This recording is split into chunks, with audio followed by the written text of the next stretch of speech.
Hi guys! Welcome back to my YouTube channel. Good morning, good afternoon, good evening sa ating lahat, saan man tayo sulok ng mundo. Sana'y nasa mabuti tayong kalagayan at ligtas sa anuman masamang kapahamakan. At bago ang lahat, shoutout muna tayo sa founder ng Kalingap, Kuya Bal Santos Matubang at Edna Vlogs. Kalingap Forum, syempre kay Jack Matubang at sa lahat ng mga sponsor na walang sawa tumulong sa mga nangangailangan, more blessing to come. At syempre, shoutout sa Kalingap Strikers, hindi ko na kayo may isa-isa. At kaibigan ko dito sa mundo ng YouTube, lalong-lalo na si Tita Lydia, Irene Azuzima, Cell TV PX, Hayat's Mix Vlog, Jacqueline Dacosen, mega love shoutout. Ayan. At sa lahat ng mga kaibigan ko, lalong-lalo na sa Jumcar 23, mga EDC fans, mega love shoutout sa inyo lahat. At ayan, at sa lahat ng mga reactor at bawat binuo ni Kuya Val na mga group. Ayan, shoutout sa inyong lahat. Nakakati ang ating ilong na naman. At ayan ano ngayon ang ating reaction video. Wala na, hindi na natin dyan ilalagay si Manas, Joel Salcedo. Ang nakalagay na lang dyan ay si Arjin. Si Arjin na lang ang ating ngayon topic. At sa totoo lang, nag-reaction na ako nito kahapon pagkatapos talaga ng live ni Joel. At siguro ko marami na din ang nakakita sa inyo na ayun na nga ang pag-akyat doon. Ang pagpa-interview ni Blackjack dito kay Salcedo. Kailangan niyang gawin kahit labang sa kanyang saloobin, kailangan niya gawin dahil nga sa kanyang mga pangangailangan. Dahil kung ito ay hindi ito inggitera, dahil nga kapos nga sa sa kanyang mga pangarap, dahil alam naman na walang nag-i-sponsor sa kanya nung siya ay nasa kay Kalingap Ido pa, kundi si Kalingap Ido ang nagtsatsaga sa kanya para lang mabigyan siya ng sa school, hindi naman sa pangangailangan, kundi sa school dahil hindi naman yung sagot ni Kalingap Ido lahat sa pangangailangan niya. Pero nakakapos, kaya nagkakaganyan siya, nawawalan ng sponsor dahil nga dyan sa ugali niya. At ayan, kung ano-ano ang kanyang mga sinabi doon kay Salcedo, at hindi niya sinabi lahat yung patungkol sa pag-alis niya dito sa kay Kalingap Ido. Basta ang sinabi lang niya, ang pag-alis niya dahil nga daw pinagsisilusan siya na wala naman katotohanan.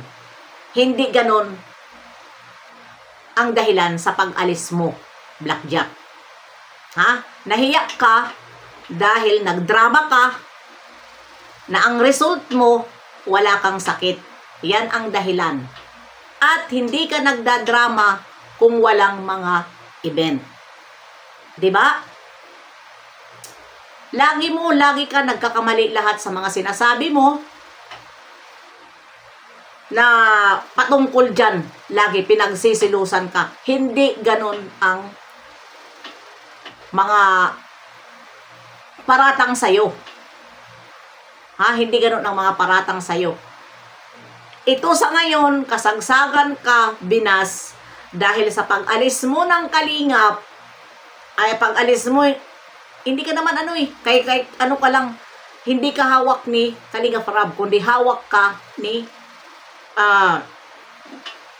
Kalingap Ido. Dahil matigas ang ulo mo, pinagsabihan ka lang, hindi ka naman pinaalis, pinagsabihan ka lang, ikaw ang kusang umalis. Diba? Kaya dyan sa mga nagsasabi na pinaalis si Arjen at ngayon ay kinukontent, puro kasinungalingan po. Huwag po kayo maniwala dyan kay Arjen. Pero wala akong pakialam kung hindi kayo maniwala dahil mga anti-kalingap naman kayo. masama pa rin ang tingin nyo sa Kalingap. 'Di ba? At lahat ng mga sinabi niya ay puro niya kasinungalingan dyan sa interview. At wala din nangyari dahil yung interview na yan ay puro lang naman pang-solicit sa mga gamit niya.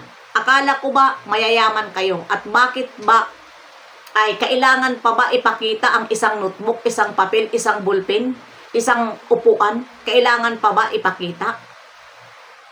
Di ba? At yung bag niya ipinakita, sa totoo lang ito lang, ito naman ang aking bag. Oh, gusto naman niya na hindi nyo ba nahalata? Yung pinakita niya yung bag niya. Ang ibig sabihin niya doon, palitan yung bag niya. Kasi ang sabi niya, ito lang yung bag ko eh. Ito nga yung bag ko. Oh, isang biskwit, isang puro mga paawa ipik niya.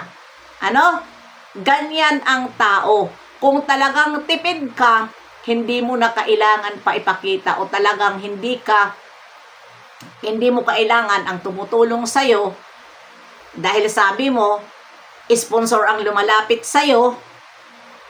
Sa totoo lang, nilapitan ka ng mga anti-kalingap dahil panay-panira mo sa kalingap. Kaya nilapitan ka nitong mga wakwak na ayaw sa kalingap. Yan ang totoo. Hindi ka nila lalapitan kung hindi ka nakikitaan na kinakalaban mo ang kalingap, blackjack. Tapos sasabihin mo wala kang paninira. Itong mga sasabihin mo pinagbibintangan ka. Totoo naman na ikaw ang gumagawa ng kalukuhan na. 'Di ba? Oh. Tapos sasabihin mo may balance ka. Nagtsatsaga ka nung nasa kay Kalingap Ido ka pa. Nagtsatsaga ka sa mga libro na iisa lang. Pero awa ng Diyos.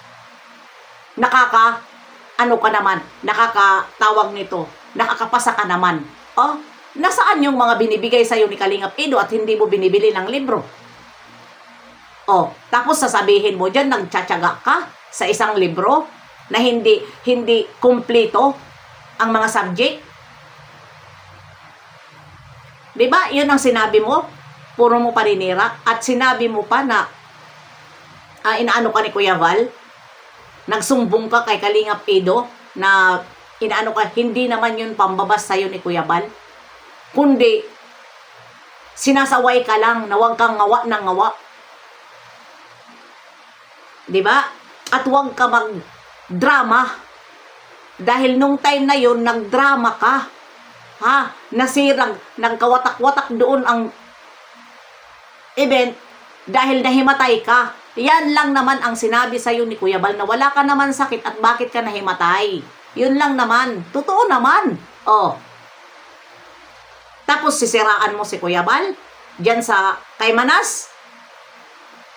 Hindi magtatagal, Argin. Makakatulad ka rin. Magmamanas ka na kasi si Jewel ay manas na. Sino sa inyo ang nakakahalata? Manas na si Jewel. Ang lalaki pa. Kaya hindi na nagtatanggal ng sombrero. Kasi nga, halatado na nanlalaki ang kanyang mga tawag nito. Hindi naman siya ganyan noon. Pero yan, napapansin natin, medyo lumalaki ang kanyang mukha, parang nagkakaroon ng bere-bere. Aywan natin kung ano yan, kung taba lang, tumaba si Jewel Salcedo. Pero ako, napapansin ko, iba ang kanyang pagkataba, tabang hangin. Kaya natatawag ko siya na parang namamanas ang kanyang mukha. Hindi naman ito pang bubuli, kundi para maalala niya na humarap siya sa salamin na lumalaki na ang kanyang mukha. Tumataba na ang kanyang mukha. Diba? Kaya napilitan ka, Arjen. Kailangan mo magsalita. Maghanap ka pa. Umakyat ka pa. Maghanap ka pa. Kung ano pa ang ipapakita mo dyan sa kulang pa sa pangangailangan mo. Diba total, nagpaawa epik ka na, nagsinungaling ka na, pinakita mo pa yung buti ng Wilkins, na samantala noon, nakalive ka, mayroon kang baunan o nagtutungga ka. Siguro mo hinahanap ko kagabi yung live mo na nagtutungga ka, hindi ko na nakita simula na, siguro kung nanood ka, na nabuking ka. Dahil saan ka dyan, nagtutungga ka. na mayroon ka ganyan, doon ka sa higaan mo, parang yung hinihigaan mo noon parang double dick, nasa taas ka. Yun, umiinom ka na, may hawak ka na ganyan. Hindi pa naman kami mga ulyanin para hindi ka makita. Pati ba naman lagyanan ng tubig, nagsinungaling ka pa? Ipinakita mo pa yung bote? O ano yun? Ano ang tawag sa'yo niyan? Sige. Tapos sasabihin mo, nagbayad ka ng ano mo? Balance mo sa school? Ibig sabihin, hindi mo binabayad yung binibigay noon ni Kalingap Edu, bakit ka nagka-balance? Di ba? Mayroon ka naman sponsor. Nandyan naman dati yung Gina Pablo mo. O nasana yung Gina Pablo mo? Siguro kung nagalit sa'yo noon. Dahil ang galing-galing magsabi ni Salcedo na, mabait ito si Arjen, marunong pala ito magtipid. Nagtitinda pala ito. Asus! Nasaan yung unang tinda niya na online? Na mga bang? Na binigyan siya ng puhunan. Nagtagal ba? Kaya hindi kayo magtatagal, magkawatak-watak din kayo dyan. Sa totoo lang, watak-watak din kayo at maano kayo kay Arjen. Tawag nito, uulol kayo.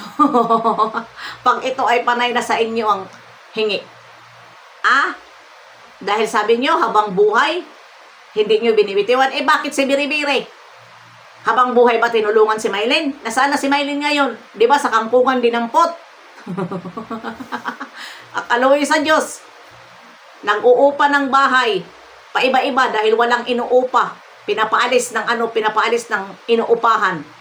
Kaya ayan, hanggang dito na lang. Hindi kasi natapos yung hindi ako na kontento pa sa 1 oras kalahati yung live ko. Ito, pinasigundahan ko. Bye-bye! See you next live and upload. God bless sa ating lahat.